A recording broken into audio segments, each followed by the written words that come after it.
Ameliyatda ben bunu işini qilish jarayonida qarsam, men shunday bir Uyg'ur atalmış bir Uyg'ur rayonida haqiqiy milliy korxona, milliy marka, milliy madaniyatda aşın nokta qilgan bir korxonaning borligini men his qilmadim. Chunki hukumatda masalan Urumchi shaharlik milliy kiyim-kechak zavodi deb zavod bor, ammo oningki bosh mudiri Wang familiyalik bir Tungan. O Tungan turib qanday qilib biz Uyg'urlarning milliy madaniyatini taraqqiy qiladi, tahqiq qiladi. Onu başka Qashqarda mevzu shu edi, milliy to'qimachilik ishlab chiqarish degandek endi.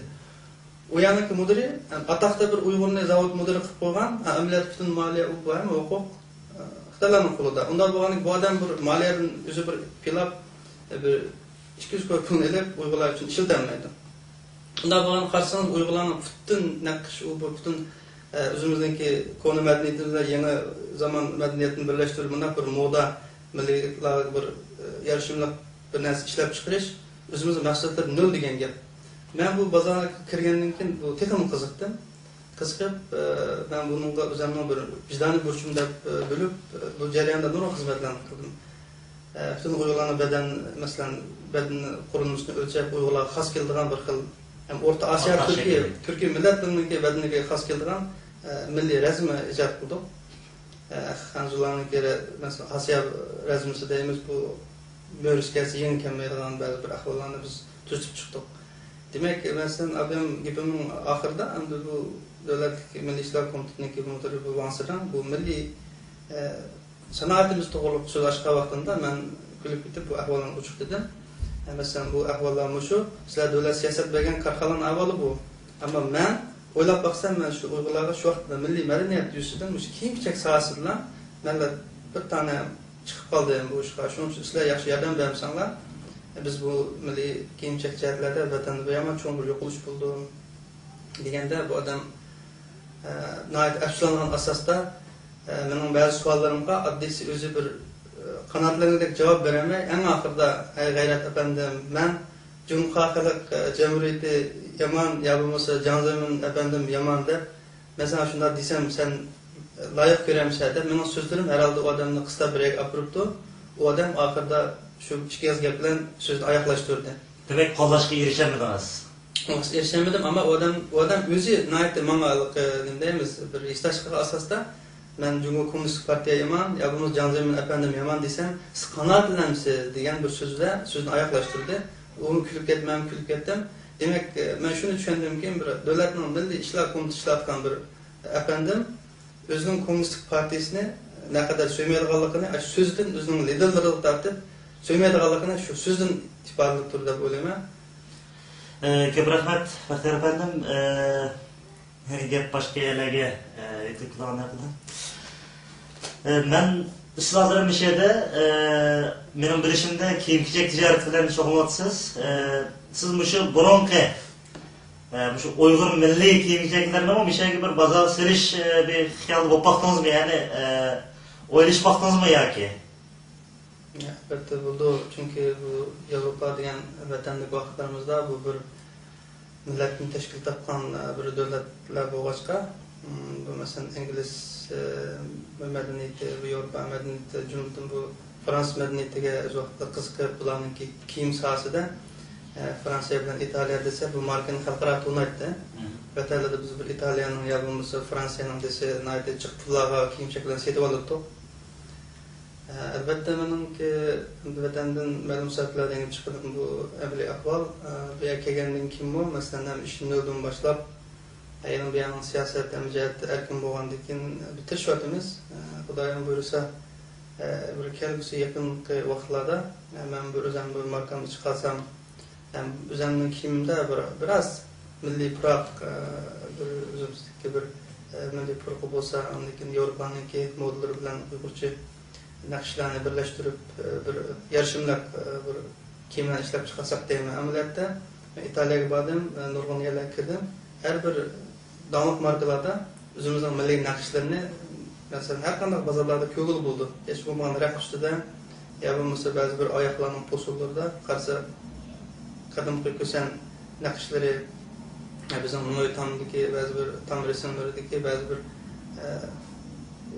resimlerde. Demek Avrupalıklar mesela bizim medeniyetimizde köpünce egelleşik başladı demek. Egellep boğan cümleden. Burada egellep boğan. Çetellik burunmuş adamlar uzun aparatlarını götürüp nimde büyüdüğü desek meye kelgende köydük. Çünkü bir yerde bir medeniyet talantlar taraş kılıç çetelliklerge nispeten burulan bir başken bu bizdeki nurgun yaxşı neslerini bula edip bu sanatı bula kullangan ki. Şunu his kıldım bir hesap. Siz bu şu ticaret qilish jarayonida bu şeyde Xitoy mallarının şu Avrupalıklarga mesela qabul qilishi Avrupalıklarning mesela naytanda azam bo'lganken bularning mallari bek tizsida olamdi yoki bularning ba'zi bir fikrli bormi ya'ni Avrupalılar qanday qarordi olmuş Xitoyning mallariga nayt ko'plab kirdilar Avrupa bozoriga bu yerda biraz so'zlab bergan bo'lsangiz. Buni men qisqacha javob beray. O Xitoy 1983 yil ishga chiqib etdi dunyoga. Bundan keyin bular o'z ishida bir taraqqiyot qilish, shu jihatlarda bir mazgil vaqt ketdi. Ondan keyin bular xalqaro sud tashkilotiga kirgandan keyin bular shu xalqaro sud tashkilotining ba'zi bir qonun nizomlarini bular ko'p taqiq qilib, shundan uchuqlardan foydalanib bular turkumlar mallarni har xil yo'llar bilan Yevropa bozoriga kirishga boshladi. Bunun da hammamizga ma'lum bu ahvollar. Gollandiyaning ahvolini eshitsak, Gollandiyada men yashaqli 6 yil bo'lgan bo'lsa, 6 yil ichida men bu jihatda nurg'un narsani egalladim. Bular haqiqatan Gollandiyada biroz baza topgan bular. Ammo amaliyotda bular yuqori tabaqadagi, o'tirqi tabaqadagi bu bozorga kiramagan. Bular shu tuvan tabaqadagi odamlarningki, biroz namrat odamlarningki, Yevropaga nisbatan endi. Shuninglar bozorni qamdab kelgan. Ama ulan işidimi mesela araz inkaslarına ait köp. Mesela yakınki Gollandiya'nın bazı bir gezitlerde Xitaylarning ki bu mallarını mesela sandık kaçılaş, onundan eksport qilish şu jarayonida mesela bir xil HIPS degan bir xil modda bor ekan. Bu odamlarni pursa şu sandıklarni ochgan vaqtida bu odamning burni puriydi ekan, purgan zaman bu odamga ta'sir qildi ekan.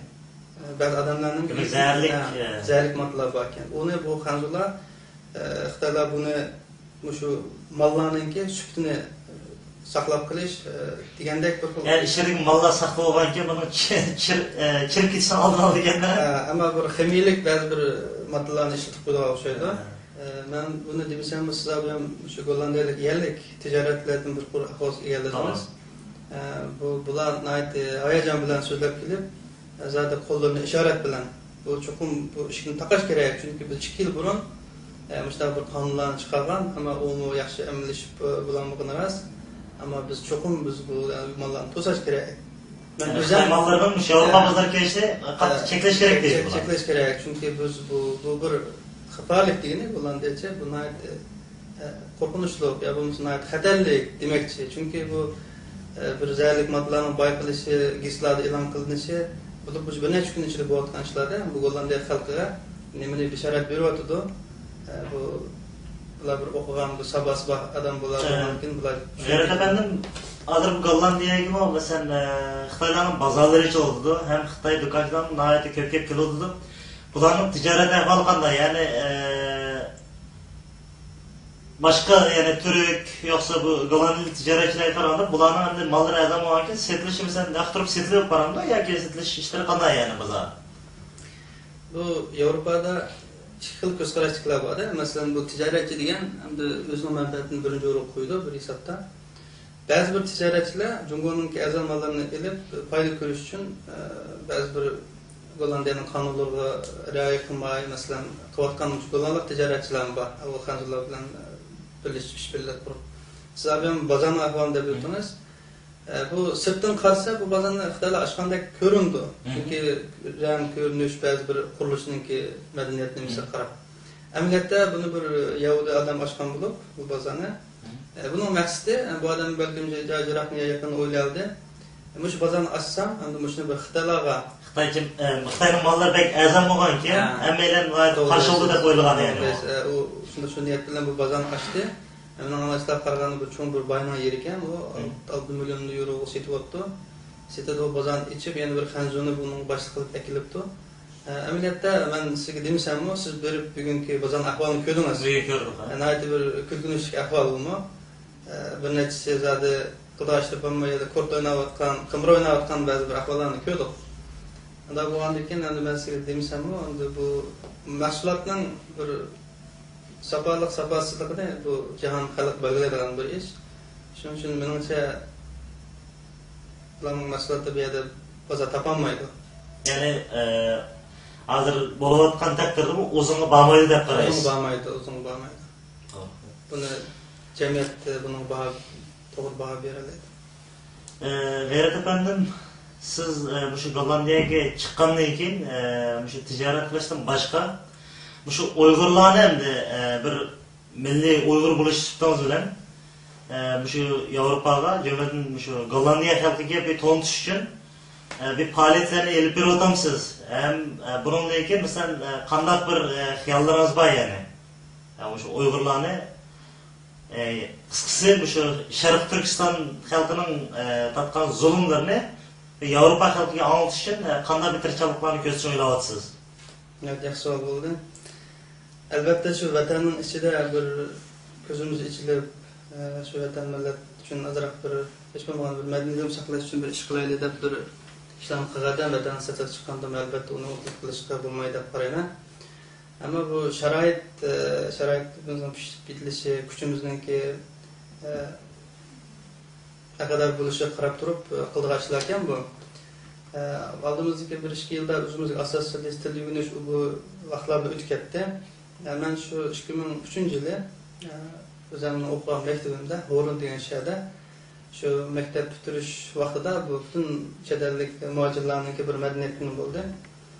Şu fırsatni paylaşıp bo'lsin bir sinfni, maktabning sinfini bo'lsin bir o'g'lan tanishtiray degan o'y bilan ularda chiqqan CD'miz, onun boshqa butun o'zimizning qushaq buyumlari, bizning chiqqan kitoblar, resimlar, o'zim bir 40 so'mdek qilib algat ishbaja resim, cho'ngaklar resimlarda, onun esa shu resimlardan Uyg'urlarning 100 yil ichidagi ba'zi bir ahvollarni ko'rib bo'lgandek bir tarixiy bir ko'rgazma açtım. O'zimning muallimlarimga, o'quvchilarimga. Demek benim tunji faoliyatim bunun bilan boshlandı. Ondan başqa 2004-yili Kurash Husayn efendimninki benim Kurash Husayn efendimninki tavsiyasi bilan Gollandiyada bo'lib Yevropada bir Uyg'urlarning madaniyat orqali tanishtirish bir faoliyatimiz ko'proq bo'lgan degandek telefonlar orqali o'zini yozma xatlar bor mahavetken, onu ben ko'rsataman sizlarga. Shu jarayonda bu Uyg'urlarning, chunki bu Yevropa ichki dunyo shu bir xalqaro cho'ng urushlarni beshini kechirgan bir millat bo'lg'achqa, bularningki milliy falsafasida bu cho'ng bilan kichik bilan yeydi u. Ojiz bo'lsang shu tayoq yeysan degan bir falsafasi bor ekan bularda. Bularga yig'lab ko'zishi bilan bularni erkilib bo'lmaydi ekan. Bularga bir 2 yil ortiq gap qilganda siyosatga qaraydi ekan. Bir xil iboralar bilan sizning sal o'zining tatqonligini ifodalaydi ekanda. Ammo bir madaniyatni, bir narsani bular bir notunish bo'lgan bir narsani bular ko'rsatsangiz, bular qiziq. O'zi sizni izlab kelib, qo'lingizdan tutib, siz nereden keldingiz? Ajoyib bir musikangiz bor ekan-ku. Ajoyib bir biz garchi sizning tilingizni bilmasakmi, bu musikangizni ichida bir izlayotgan yo bo'lmasa bir demayotgan bir narsani ifodalayotadi-ku degandek, bular bir ilg'or o'qigan bir ma'rif safhasi bor millat bo'lg'achqa bular qo'llaydi ekan. Buni sezgandan keyin bu cho'nroq bir yerda bir faoliyat qilmoqchi bo'lmoqda degan o'ylar bilan Gollandiyada mashhur bir shahar bor, Leiden degan shahar. Leiden. Butun o'quvchilar universitetga o'rnashgan xalqaro o'quvchilar uyushmasining bir sho'basi bor ekan yerda. Gollandiya o'quvchilar uyushmasining bosh markazi shahar. Ular o'quvchilar uyushmasining raisi bilan paramlashdi. Ondan keyin menimki shunday qo'shib qo'ydim. Avstraliyadan bir Lewis Mayo degan bir uyg'urshunos bir olim shu universitetning taklifi bilan bu Gollandiyaga kelib shu universitetda chineslogiya deb qo'ygan. Bular Xitoyshunos kasb bilan shug'ullanayotganligi meni qiziqtirdi. Yani onunki biz kütüphanesi kirdik, tarihi arxivlarni ochqizdik qilsak, shu kitobxonada Xitoy konsuldan bergan şu kitaplar varken Uyg'urlarga ait bunu içip görüp hayran kaldık. Siz bu kitaplar orqali Uyg'urlarni taq qilamiz efendim. Deb bu kütüphane adamlarga dedik, bu Avstraliyadan kelgan bu taqqiqatchimi afsuslandi. Bu maktabni taklif qildi, men keldim, ammo bu kütüphanada bunday kitoblarning borligini men bilmabdim dedi. vaqtida biz sizga haqiqiy Uyg'urlarni tunishtirgan kitobni akab bersak, kitobxonaga bir Uyg'urlarning arxiv sifatida saqlab qolamsiz degan taklifni berdi. Ular kichik paylar bilan qabul qildi. Andan keyin men